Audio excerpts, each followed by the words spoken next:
这件只是台中的警方查缉到网络卖毒的案件，拢也未收网咧，所不是互嫌犯来掌握到警方的行踪。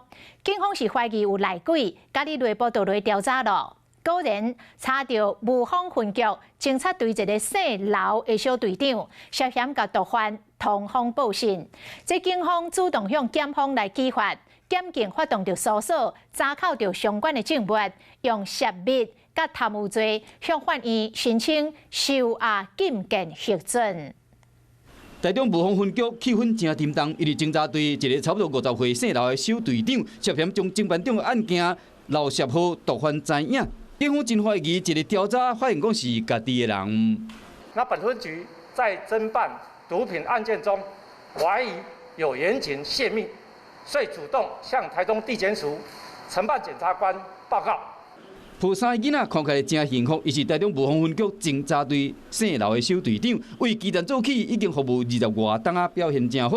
不过，昨因为牵涉到漏泄秘密的案件，检察官带专案人员到分局的办公室，直接将伊带走。刘姓严情设有嫌疑，遂实施搜索后申请羁押获准。今日透早，法官依照漏泄秘密、甲贪污等等的罪嫌，裁定收押。这案件是警方去年7月份的时，侦办一件网络卖毒品的案件。不过要紧张埋伏所情的时，嫌犯敢若拢有防备，行动拢失败。经过内部的调查，发现姓刘的小队长涉嫌漏泄秘密。第二检察官带专案小组人员针对伊的办公室甲伊住的所在用的车辆进行搜索，和当人真意外。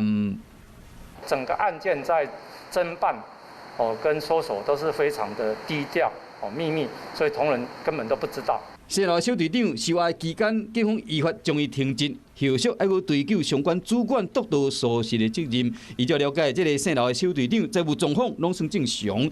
检警正调查讲，这个卖毒品的集团是用什么款的方式甲接近的，以及是不是用金钱，还是其他的方式，可以冒险犯法，漏泄当人侦办的案件。Hello， 我是叶明。想要看到更多更及时的新闻内容，请订阅华视新闻的 YouTube 频道，并且按赞、开启小铃铛。